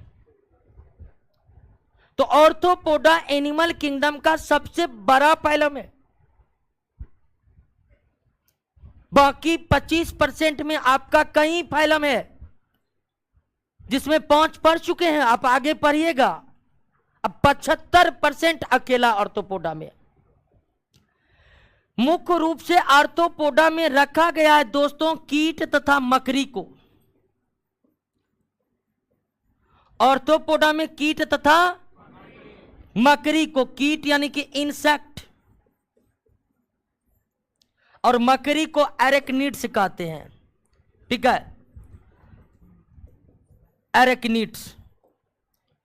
तो आर्थ्रोपोडा के अंतर्गत मुख्य रूप से किसको रखा गया है?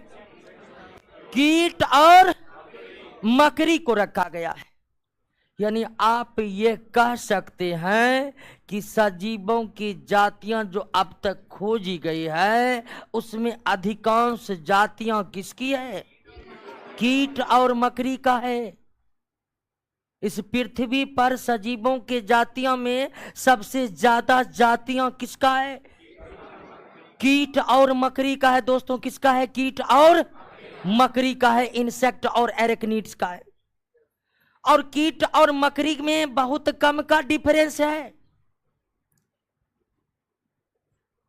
है तो वैसे बहुत डिफरेंस, लेकिन कभी कंफ्यूजन हो जाए कि कीट और मकड़ी, कौन कीट है कौन मकड़ी, तो कीट और मकड़ी में सबसे बड़ा जो अंतर होता है दोस्तों वे पैर को लेकर होता है। कीट में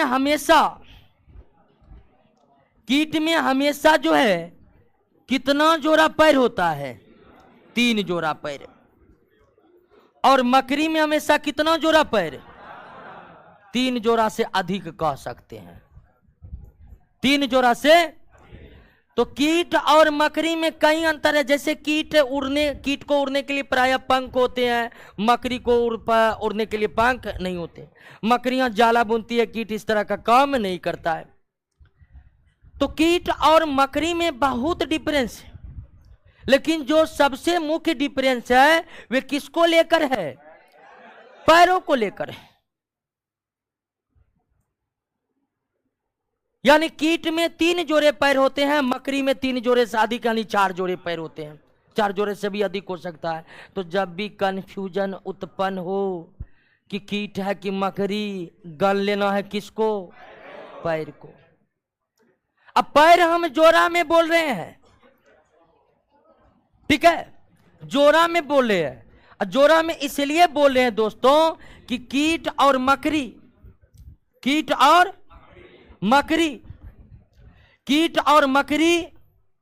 किस में आते हैं? आर्थ्रोपोडा में आते हैं। किस में आते हैं? आर्थ्रोपोडा में आते हैं। ऑर्थोपोडा के जीवों की जो सबसे बड़ी विशेषता है कि ये कीट और मकड़ी में ज्वाइंट अपेंडेज पाए जाते हैं। क्या पाए जाते हैं? ज्वाइंट अपेंडेज पाए जाते हैं। ज्वाइंट अपेंडेज को आप कह सकते हैं संयुक्त पैर पाए जाते हैं। क्या पाए जाते हैं? संयुक्त पैर पाए जाते हैं। क्या पाए जाते हैं दोस्तों? संयुक्त पैर पाए जाते हैं। बात को समझ रहे हैं ना? आप देखे होंगे, कीटों को देखे होंगे, ठीक है, कीटों को देखे होंगे, कीटों को देखे होंगे कि कीट की जो होते हैं दोस्तों, कीट में एक पैर इधर तो एक पैर इधर, एक पैर इधर, एक पैर इधर, एक पैर इधर, एक पैर इधर, एकदम बैठ एकदम 1 बाय 1 करके रहता है कि नहीं? एकदम लेफ्ट ठीक उसके राइट। इसी को हम क्या कहते हैं? Joint appendage.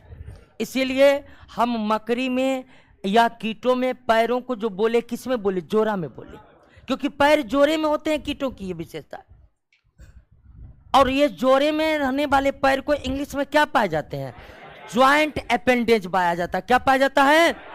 तो ऑर्थोपोडा एनिमल किंगडम का सबसे बड़ा फाइलम है, जिसमें ज्ञात सजीवों की 75% जातियां समाहित है। और इस फाइलम में मुख्य रूप से कीट और मकड़ियों आते हैं। कीट और मकड़ियों में कई अंतर है, कई डिफरेंस है। जो सबसे मुख्य डिफरेंस वो किसको लेकर है? वो पैरों को लेकर है। कीट में 3 जोड़े पैर, मकड़ी में 4 जोड़े पैर। और कीट और मकड़ी के पैरों को हम हमेशा जोड़े में बोलते हैं।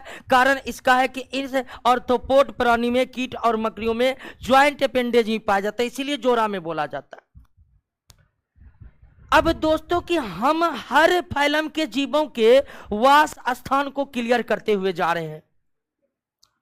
जब आप पोरीफेरा पर रहते तो वे जीव समुद्र में थे, सिलिंट्रेटा पर रहते हुए जीव समुद्र में थे, प्लेटी हेलमेंथीज, इसके हेलमेंथीज पर रहते हुए परजीवी थे, और एनिलिडा पर आए तो वे स्वतंत्र जीवी थे, जल में थे या नमभूमि पर थे। लेकिन जब आप आर्थ्रोपोडा के वास स्थान का बात करिएगा तो इसके अंतर्गत दोस्तों इतना जीवों की जातियां है। इस आर्थ्रोपोडा के अंतर्गत इतनी अधिक जातियां समाहित है कि आप ये मत पूछिए कि ये कहां रहते हैं। ये हर जगह मौजूद है दोस्तों, ये हर जगह मौजूद है। ये जल में रहते हैं, ये स्थल पर रहते हैं, ये जंगल में रहते हैं, ये पर्वत में रहते हैं, ये पठारों पर रहते हैं, ये मिट्टी के नीचे में रहते हैं, हवा में रहते हैं। हर जगह हर प्रकार के वास स्थानों में ये रहते हैं। इसे एनिमल किंगडम का बैक्टीरिया आप कह सकते हैं। बैक्टीरिया की स्थिति देखे तंजी, सर्वव्यापी था। लेकिन चूंकि ये एनिमल किंगडम का जीव है तो ऑर्थोपोडा के अंतर्गत इतने अधिक के जीवों की जातियां हैं कि इनके वास स्थान में एक रूपता नहीं पाई जाती है। दोस्तों ये पृथ्वी के सभी प्रकार के वास स्थान में आपको कीट और मकड़ियां मिल जाएंगे, अर्थात आपको आर्थ्रोपोड प्राणी मिल जाएंगे सभी प्रकार के वास स्थानों में। आइए ऑर्थोपोडा की अगली विशेषताओं को हम देखते हैं कि ऑर्थोपोडा की अगली विशेषता देखते हैं कि इसमें बाह्य कंकाल, बाह्य कंकाल यानी क्या? एक्जो एस्केल्टल, ठीक है, एक्जो एस्केल्टल बाह्य कंकाल जो है इसका क्यूटिकल का बना होता है। किसका बना होता है? क्यूटिकल क्या है? तो एक प्रकार का कार्बोहाइड्रेट है। क्या है? कार्बोहाइड्रेट। इससे पहले किसी के एक्सोस्केलेटन नहीं था दोस्तों, पोरीफेरा में था, लेकिन वह कैल्शियम कार्बोनेट का बना हुआ था। लेकिन पोरीफेरा के बाद जब आप सिलिंट्रेटा पर आए, बाह्य कंकाल नहीं था उसमें। सिलिंट्रेटा से जब हम प्लेटी हेलमेंथीज, एसके हेलमेंथीज पर आए, उसमें भी बाह्य कंकाल नहीं था। एनिलिडा पर आए, उसमें भी बाह्य कंकाल नहीं था, एक्सोस्केलेटन नहीं था। एक्सोस्केलेटन की जो सबसे पहली उपस्थिति देखने को मिलती है वे कीट और मकड़ियों में मिलती है, ऑर्थोपोड प्राणी में मिलती है। और ऑर्थोपोड प्राणी का जो बाह्य कंकाल होता है वे किसका बना होता है? क्यूटिकल का। और ये इसकी एक प्रमुख विशेषताएं हैं। यह नहीं कि क्यूटिकल का बाह्यकंकाल और कहीं एनिमल किंगडम में है। यानी जब ये प्रश्न पूछे कि किस फाइलम के जीवों में क्यूटिकल का बना बाह्यकंकाल होता है, तो निश्चित तौर पर उसका आंसर कोई कीट और मकड़ी होगा, निश्चित तौर पर उसका आंसर ऑर्थ्रोपोड प्राणी होगा। अगली विशेषता आप पाते हैं कि इससे पहले एनिलिड प्राणी में आप देखे थे कि श्वसन तंत्र विकसित हो गया है और वे सांस किसके द्वारा लेते हैं। तो हम एनिलिडा पर ही ये जान चुके हैं कि एनिलिडा में सब कुछ विकसित हो गया है। तो अब ये बताने का जरूरत नहीं है कि इनका शरीर कितना स्तर का है। इस ऑर्थ्रोपोड का शरीर कितना स्तर का, और कीट और मकड़ी को आप देखते ही हैं, तो शरीर का ढांचा कैसा आप बता सकते हैं? बायलेटरल शरीर होता है इसका। कैसा शरीर? यह ध्यान दीजिए दोस्तों, एनिमल किंगडम के अधिकांश जीवों की शारीरिक संरचना बायलेटरल ही है। रेडियल अभी तक केवल सिलिंडरेटा में आपको मिला है, कुछ एसिमेट्रिकल आपको मिला था पोरीफेरा में। हर जगह आपको ज्यादातर बायलेटरल मिल रहा है कि नहीं? प्लेटी एलिमेंटिज बायलेटरल, एस्के एलिमेंटिज बायलेटरल, एनिलिडा बायलेटरल, और क्या ऑर्थ्रोपोड बायलेटरल। तो अब दोस्तों ये बताने का जरूरत नहीं है कि ऑर्थ्रोपोडा का कौन तंत्र विकसित है। सारा तंत्र विकास कर गया है कहां? एनिलिडा पर ही सारा तंत्र विकास कर गया है। कहां? तो निश्चित तौर पर ऑर्थ्रोपोडा में भी सब कुछ विकसित है। इसमें पाचन तंत्र है, इसमें श्वसन तंत्र है, इसमें कंकाल तंत्र और बाह्य कंकाल की भी उपस्थिति हो गई है दोस्तों। तो इसमें सारा तंत्र विकसित है। लेकिन आप ये समझिए कि इसमें श्वसन किसके द्वारा संपन्न होता है? श्वसन संपन्न होता है दो चीजों से, एक गिल्स के द्वारा और दूसरा ट्रेकिया के द्वारा। ट्रेकिया को बुक लंग भी कहते हैं। क्या कहते हैं? बुक लंग भी कहते हैं। अब ध्यान दीजिए कि आपको बताए थे कि ऑर्थ्रोपोड का आवास स्थान काफी विस्तृत है। ऑर्थ्रोपोड प्राणी पृथ्वी पर स्थित सभी प्रकार के आवासों में रहते हैं, क्योंकि इसके अंतर्गत 75% सजीवों की जातियां समाहित है। तो भिन्न भिन्न ऑर्थ्रोपोड प्राणी में गिल्स के द्वारा और ट्रेकिया के द्वारा श्वसन होता है। गिल्स के द्वारा और ट्रेकिया के द्वारा श्वसन होता है। लेकिन ऐसा नहीं है कि एक ही ऑर्थ्रोपोड प्राणी दोनों से श्वसन करेगा। ऐसे ऑर्थ्रोपोड जो जल में रहते हैं, जो जलीय होते हैं, जो जल में रहने के अनुकूल है, वे ऑर्थ्रोपोड प्राणी किसके द्वारा श्वसन करेंगे? गिल्स। वैसे आप समझ लीजिए कि गिल्स एक ऐसी संरचना है जो जलीय श्वसन को ही कंप्लीट करा सकता है। गिल्स वो संरचना है दोस्तों जो जलीय श्वसन का अतिरिक्त अन्य किसी भी प्रकार के श्वसन में इससे कोई मदद नहीं मिल सकती। तो वो ऑर्थ्रोपोड प्राणी जो जल में रहते हैं वे गिल्स के द्वारा श्वसन करते हैं, जो स्थल पर रहते हैं वे ट्रेकिया के द्वारा श्वसन करते हैं। जो ऑर्थ्रोपोड जल में रहते हैं वो किसके द्वारा श्वसन करते हैं? गिल्स के द्वारा श्वसन करते हैं। जो स्थल पर रहते हैं वो किसके द्वारा? ट्रेकिया के द्वारा। अब आइए दोस्तों अगली बात हम समझते हैं कि इसका जो परिसंचरण तंत्र होता है, इसका जो परिसंचरण तंत्र होता है, सर्कुलेटरी सिस्टम होता है, इसका जो परिसंचरण तंत्र होता है, सर्कुलेटरी सिस्टम होता है, वो क्या होता है? खुला होता है, ओपन होता है। एनिलिडा का सर्कुलेटरी सिस्टम कैसा था? बंद था, क्लोज्ड था। और एनिलिडा वो फाइलम था जो दोस्तों जीवों का जिसमें पहली बार आपको सर्कुलेटरी सिस्टम मिला था। लेकिन इसका सर्कुलेटरी सिस्टम क्या होता है? खुला होता है। इसका सर्कुलेटरी सिस्टम क्या होता है दोस्तों? खुला होता है। और आपको बताए थे कि खुला सर्कुलेटरी सिस्टम वो है जिसमें ब्लड बहने के लिए कोई नलियां नहीं पाई जाती है, जिसमें ब्लड बहने की कोई नलियां नहीं पाई जाती है। अर्थात इस ऑर्थ्रोपोडा के कीट और मकड़ियों में रक्त नलियों का क्या होता है? अभाव होता है। और इनके शरीर में रक्त इनके देखवाह के माध्यम से बहता है। और ये भी आपको बताए थे कि जो परिसंचरण तंत्र खुला होता है यानी ओपन सर्कुलेटरी सिस्टम में ब्लड जो है आपका लाल नहीं होता है, रेड नहीं होता है, या तो रंगहीन होता है या फिर हरे कलर का होता है। तो कोई भी कीट और मकड़ी का ब्लड लाल नहीं मिलेगा आपको, कारण कि कीट और मकड़ियों का ऑर्थोपोड का परिसंचरण तंत्र कैसा होता है? खुला होता है। ऑर्थोपोड का परिसंचरण तंत्र कैसा होता है? खुला होता है। एक और विशेषता आइए, उत्सर्जन पर विचार करते हैं। एक्सक्रिएशन, उत्सर्जन समझते हैं ना? शरीर में बनने वाले हानिकारक पदार्थ का शरीर से बाहर निकलना क्या कहलाता है? उत्सर्जन। लेकिन उत्सर्जन का शर्त है कि शरीर से वो हानिकारक पदार्थ ही निकलनी चाहिए। अगर सही पदार्थ शरीर से बाहर निकल गया तो वे उत्सर्जन नहीं कहलाएगा, वे बीमारी कहलाएगा। ठीक है।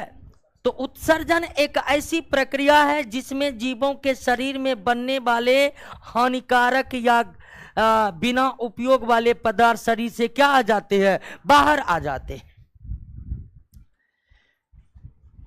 तो इस ऑर्थोपोड प्राणी का विशेषता है कि इस प्राणी में एक ग्रंथि पाई जाती है जिसका नाम है हरित ग्रंथि, या इंग्लिश में ग्रीन ग्लैंड। इंग्लिश में ग्रीन ग्लैंड, हरित ग्रंथि पाई जाती है। और हरित ग्रंथि, जब भी ग्रंथि का बात आता है दोस्तों, तो ग्रंथि का काम दो ही चीज से होता है, किसी ना किसी चीज का तैयार करना, या तो एंजाइम को तैयार करना या हार्मोन को तैयार करना, या एंजाइम को तैयार करना या हार्मोन को तैयार करना। ग्रंथि सबसे यही जानकारी मिलती है कि ग्रंथि है तो या तो हार्मोन को तैयार करेगा या फिर वो किसको तैयार करेगा? एंजाइम को तैयार करेगा। लेकिन ये एकलौती ग्रंथि है, एनिमल किंगडम का एकलौती ग्रंथि या ग्रीन ग्लैंड, जो ना तो एंजाइम बनाता है ना तो हार्मोन बनाता है। ये मदद करता है किसमें? उत्सर्जन तंत्र में। और यह केवल ऑर्थोपोड प्राणी के फाइलम में, जीवों में पाया जाता है, यानी कि सारे फाइलम के जीवों में उत्सर्जन के लिए हरित ग्रंथियां मौजूद होता नहीं। केवल आर्थ्रोपोड प्राणी के शरीर में उत्सर्जन के लिए एक विशेष ग्रंथियां बनी होती है जिसका नाम क्या है? हरित ग्रंथि। लेकिन ध्यान दीजिए कि आर्थ्रोपोड प्राणी में, ध्यान दीजिए, आर्थ्रोपोड प्राणी में जो ये विशेषता है हरित ग्रंथि का, तो दोस्तों ये सब में नहीं पाया जाता हरित ग्रंथि। कुछ जीवों में या अधिकांश जीवों में मालपीगियन नली पाया जाता है। उत्सर्जन के लिए क्या पाया जाता है? मालपीगियन नली। जैसे आप पढ़े थे एनिलीड में कि उत्सर्जन नेफ्रिडिया के द्वारा होता है, तो आर्थ्रोपोड प्राणी में यानी कीट और मकड़ियों में उत्सर्जन के लिए नेफ्रिडिया नहीं होते। उत्सर्जन के लिए क्या होते हैं? मालपीगियन नली या हरित ग्रंथि। बुक में नहीं दिया हुआ है, नोट में दिया हुआ है। हरित ग्रंथि नहीं दिया हुआ है। अच्छा, एक दो पॉइंट नहीं दिया तो कोई दिक्कत नहीं, लेकिन प्रश्न बनाइएगा ना, मिल जाएगा। तो चलिए दोस्तों, ऑर्थोपोड समझिए। ऑर्थोपोड प्राणी सबसे बड़ा फाइलम है जिसके अंतर्गत किसको रखा गया है? कीट और मकड़ी को रखा गया है। कीट और मकड़ी की सबसे बड़ी विशेषता क्या है? कि कीट में 3 जोड़ी पैर और मकड़ी में, कीट और मकड़ी के पैर को जोड़े में इसलिए बताया जाता है कि इसका पैर क्या होता है? इसमें बाइकंकाल किसका बना होता है? क्यूटिकल का बना था। श्वसन के लिए ऑर्थोपोड में क्या क्या? गिल्स और ट्रैक क्या पाए जाते हैं। लेकिन एक ही जीव में दोनों नहीं होगा। जो जल में होगा वह गिल्स, जो स्थल पर होगा। ऑर्थोपोड प्राणी का परिसंचरण तंत्र क्या होता है? अर्थात ऑर्थोपोड यानी कि कीट और मकड़ी का ब्लड रंगीन होगा या हरा रंग का होगा या कोई और कलर का होगा। ठीक है। खुला परिसंचरण तंत्र का मतलब कि ब्लड वेसल्स का नहीं होना, रक्त नलियों का नहीं होना। उसके बाद उत्सर्जन के लिए हरित ग्रंथि या मालपीगियन नली पाया जाता। आइए दोस्तों, कि जितने भी ऑर्थोपोड प्राणी होते हैं यूनिसेक्सुअल होते हैं, अर्थात कीट और मकड़ी क्या होते हैं? यूनिसेक्सुअल होते हैं। कीट और मकड़ी क्या होते हैं? यूनिसेक्सुअल होते हैं। मेल अलग, फीमेल अलग। और इसमें जो होता है दोस्तों कि ये मेल फीमेल आपस में फर्टिलाइज होकर के क्या देते हैं? एग देते हैं। और एग विकास करके क्या बनाता है? लार्वा। लार्वा विकास करके क्या बनाता है? प्यूपा। प्यूपा विकास करके क्या बनता है? वयस्क। यानी कि कुछ ऑर्थ्रोपोड के कीटों में जीवन चक्र कुछ इस तरह से चलता है कि मेल फीमेल आपस में फर्टिलाइज होकर के एग देते हैं, अंडे देते हैं। उस अंडे से लार्वा का विकास होता है। फिर लार्वा स्टेज के बाद प्यूपा स्टेज आता है। प्यूपा स्टेज के बाद क्या होता है? और ऑर्थ्रोपोड ऐसा प्राणी है, ऐसा फाइलम है दोस्तों, जिसके जीवों को मानव ने भोजन के तरह इस्तेमाल करना शुरू कर दिया है। ये ऑर्थ्रोपोड के कीट हमारे लिए उपयोगी भी है और हमारे लिए हानिकारक भी है। मधुमक्खी एक ऑर्थ्रोपोड प्राणी है जिसके द्वारा बनाए गए शहद का इस्तेमाल हम लोग करते हैं। झींगा मछली जो कि वास्तविक मछली नहीं है, ये ऑर्थ्रोपोड का ही है। झींगा मछली वास्तविक मछली नहीं है, ऑर्थ्रोपोड प्राणी है। तो ऑर्थ्रोपोडा दोस्तों वो फाइलम है दोस्तों, जिसके जीवों को मानव ने भोजन के तौर पर इस्तेमाल करना शुरू कर दिया है। इसके अंतर्गत कई कीट आते हैं, पर ये नोट में जो हमारे लिए लाभदायक भी है, कई कीट जो है वो रोगों के वाहक होकर हमें हानि भी पहुंचाते हैं। रोगों का वाहक होकर हमें हानि भी पहुंचाते हैं दोस्तों।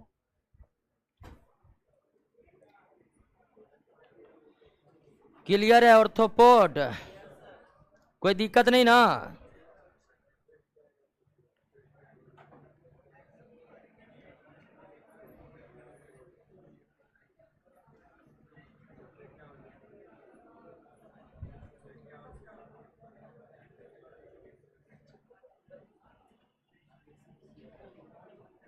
बातचीत नहीं दोस्तों, वैसे जब तक नौकरी नहीं होता बहुत टेंशन आता, ऊपर से बात कर रहे हैं।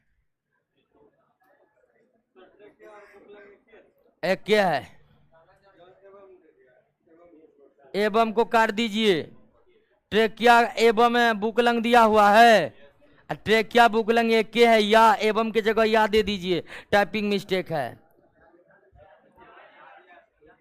या लिखल है?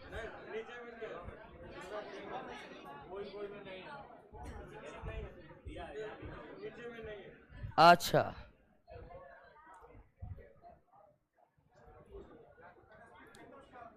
क्या?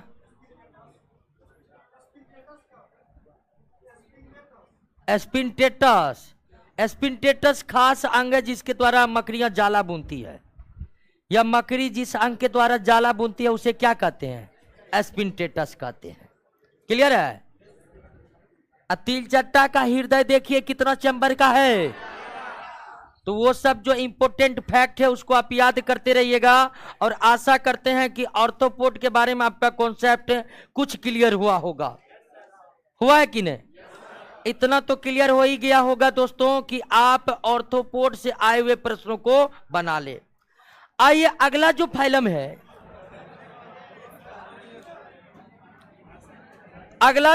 है, वे है, अरे क्या वकायला करे? टाइम हुआ नहीं है ना? गजब है। ख्वाब देख रहे कि नौकरी करेंगे? आए बैठल रहिए दोस्तों, बैठल रहिए, हड़बड़ाइएगा, ठीक है? जो हड़बड़ा रहा है वही मार्केट हमारे बारे में गलत सलत उड़ा रहा है, ठीक है? आए बहुत जगह हल्ला करते, बायोलॉजी बहुत दिन 2 साल तक चलता है। आए एक तो बायोलॉजी पूरा मजा लेके पढ़ रहे हैं, बाहर में प्रचार करें कि बायोलॉजी लंबा चलता है। आए ठीक है, तो हड़बड़ा ये नहीं है। आइए दोस्तों, मोलस्का जो है वह एनिमल किंगडम का दूसरा सबसे बड़ा फाइलम है, ये याद रखिए। दूसरा सबसे बड़ा फाइलम। ऑर्थ्रोपोडा के बाद एनिमल किंगडम का दूसरा सबसे बड़ा फाइलम कौन है? मोलस्का है।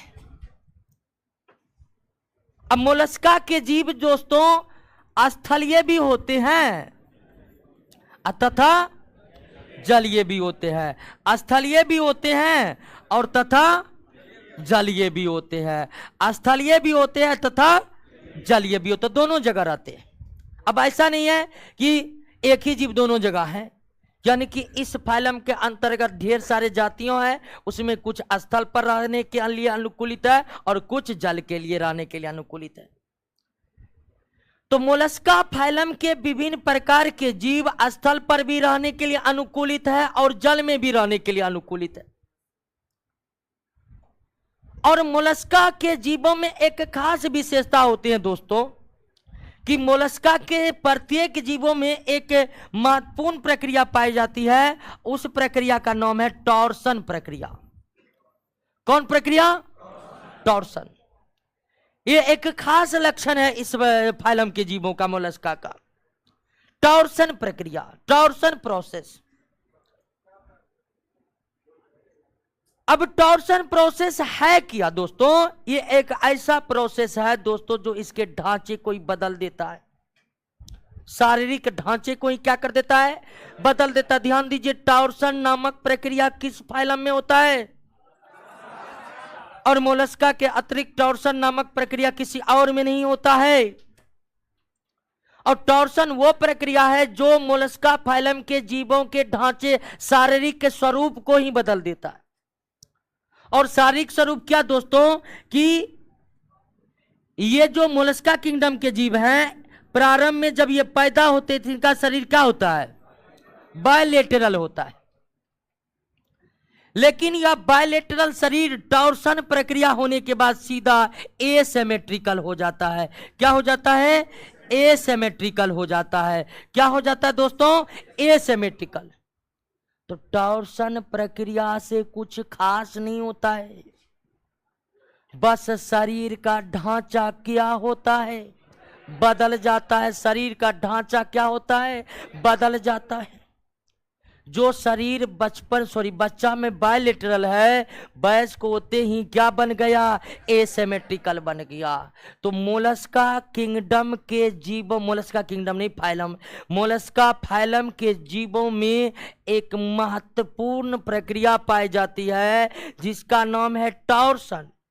और टॉर्सन प्रक्रिया का ये लक्षण है कि कोई विशेष गुण का तो विकास नहीं करता है ये टॉर्सन, लेकिन शारीरिक ढांचे को क्या कर देता है? बदल देता है।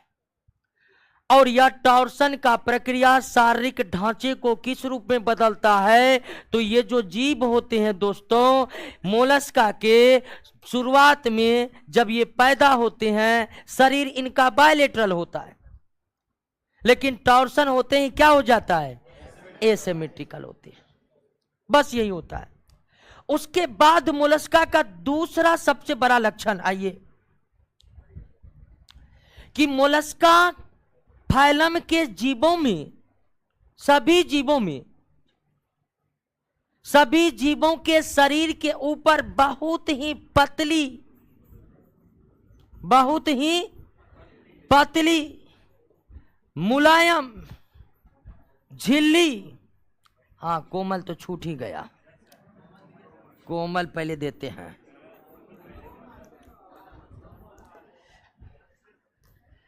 चलिए, तो मोलस्का फाइलम के जीवों का सबसे बड़ी विशेषता, या ये सबसे बड़ी विशेषता है। टॉर्सन दूसरी, टॉर्सन को 2 नंबर पर रखिए। सबसे बड़ी विशेषता है मोलस्का के जीवों का कि इनके शरीर पर कोमल पतली मुलायम झिल्ली चढ़ी होती है। इतनी कोमल और पतली होती दोस्तों कि आंधी ठीक से बह जाए तो खरोच आ जाए, इतना सॉफ्ट। यह मोलस्का की सबसे बड़ी विशेषता है कि शरीर के ऊपर पर एकदम गजब का सॉफ्टनेस होता है, उंगली लग जाए तो दाग पड़ जाए। हल्ला क्या कर। अब दोस्तों, अगर शरीर पर जो ये पतली मुलायम झिल्ली शरीर है, सबसे पहले इसको समझ लिए, इस पतली मुलायम झिल्ली को क्या कहते हैं? परबार कहते हैं, मेंटल कहते हैं। क्या कहते हैं? परबार कहते हैं, या इंग्लिश में क्या कहते हैं? मेंटल कहते हैं। मोलस्का समुदाय के जीवों के शरीर के ऊपर पतली मुलायम और कोमल झिल्ली जो चढ़ी होती है उसे परबार या मेंटल कहते हैं। अब दोस्तों ये शारीरिक विशेषताएं हैं, तो इस पतली मुलायम झिल्ली को बचाने के लिए विशेष व्यवस्था होती है इस मोलस्का के जीवों में। और विशेष व्यवस्था होती है दोस्तों मोलस्का के जीवों में कि इस जीवों के शरीर के ऊपर कैल्शियम कार्बोनेट का बना क्या पाया जाता है? कवच। यानी कि इस प्रत्येक शरीर के ऊपर, मोलस्का के प्रत्येक शरीर के ऊपर कैल्शियम कार्बोनेट का कवच रहता है, ताकि उनके शरीर के बाहरी ऊपरी भाग में जो पतली कोमल झिल्ली है वे सुरक्षित रह सके। आपने घोंगा को देखा है? घोंगा का त्वचा में गजब का सॉफ्टनेस होता है दोस्तों, इसीलिए जरा सा आहट पाते ही घोंगा के ऊपर कैल्शियम कार्बोनेट का कवच होता है, उस कवच में वे घुस जाते हैं।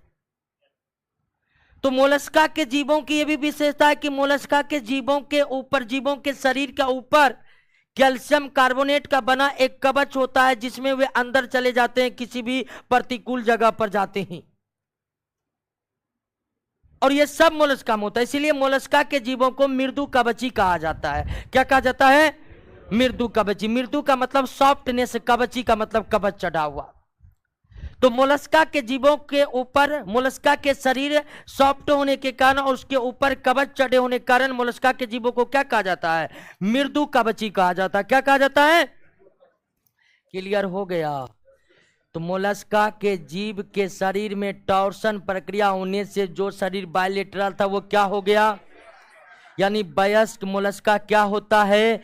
एसिमेट्रिकल होता है, लेकिन बच्चे में मोलस्का क्या होता है? बायलेटरल होता है। मोलस्का के शरीर के ऊपर पतली कोमल झिल्ली होती है, उसे क्या कहते हैं?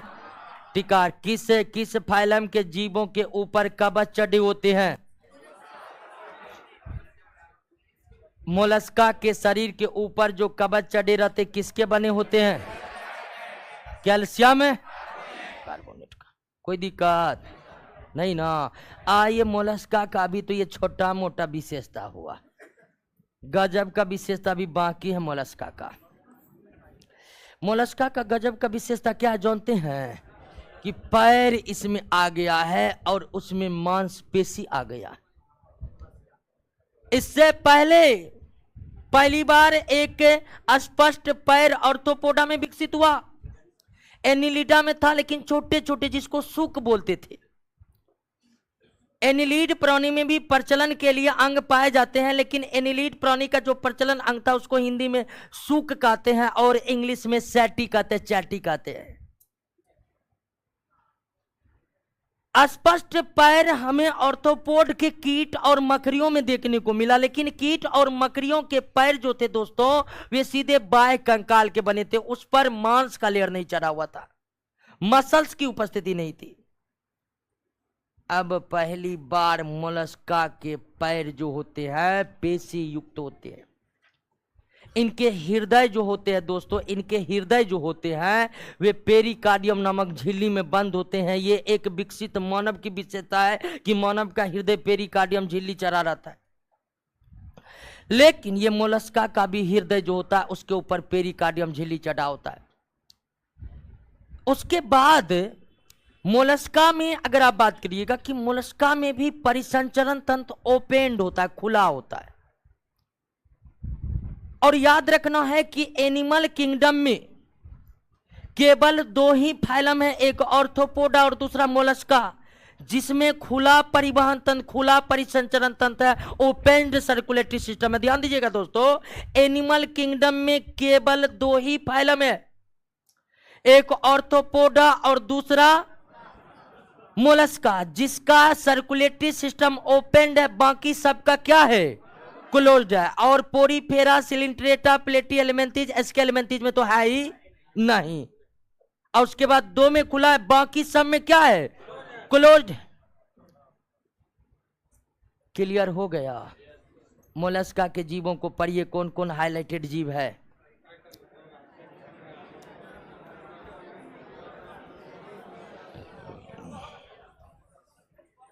क्या? टटल?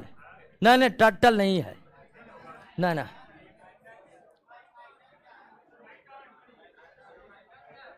काइटन घोंगा, घोंगा का वैज्ञानिक नाम है काइटन। घोंगा है ना, उसी का वैज्ञानिक नाम क्या है? काइटन है।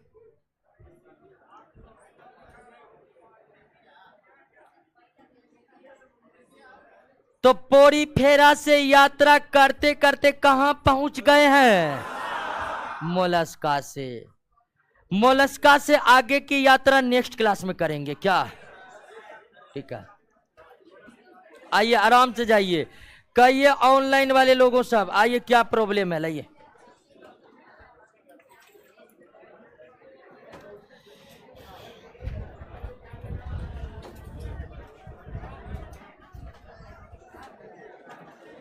चलिए दोस्तों, आदित्य राज, अंकित, शिवानी, राजवीर कश्यप, सचिन कुमार, सरगम भारती, पूजा यादव,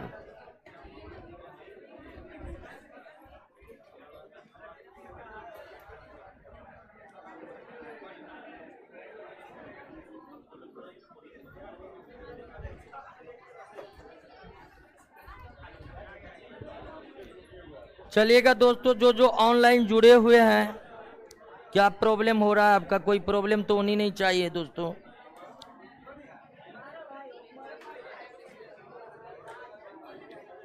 ओके पूजा यादव,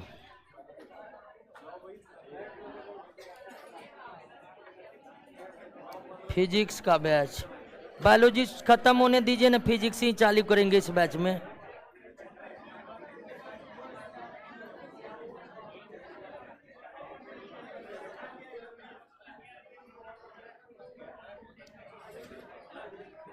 अभिषेक कुमार, ओके ओके। श्याम सुंदर, फिजिक्स दोस्तों, बायोलॉजी समाप्त होनी चाहिए, बायोलॉजी समाप्त हो जाएगा इसी बैच में। फिजिक्स से स्टार्ट करेंगे और इस बैच में फिजिक्स ही स्टार्ट होगा बायोलॉजी के बाद। मेढक भी तो त्वचा जी बिल्कुल, मेढक भी लेता है, एनिलीड प्राणी भी लेता है, मेढक भी त्वचा सांस लेता है दोस्तों। ऑफलाइन आना है, ऑनलाइन कितना? फीस दोस्तों ज्यादा नहीं लगेगा, फीस जो भी लगेगा वो आपके हित में होगा। क्या हुआ? नीचे उतरिए, नीचे उतरिए ना, कैमरा चल रहा है, बैठिए यहाँ पर, बता रहे हैं कितना दिन में खत्म हो जाएगा बायोलॉजी। आप 5 चैप्टर पढ़े हैं तो अंदाज लग ही गया होगा कितना दिन में, हमें भी पता नहीं कितना दिन में खत्म होगा। ओके दोस्तों, मिलते हैं नेक्स्ट क्लास में, तब तक मजे से रहिए।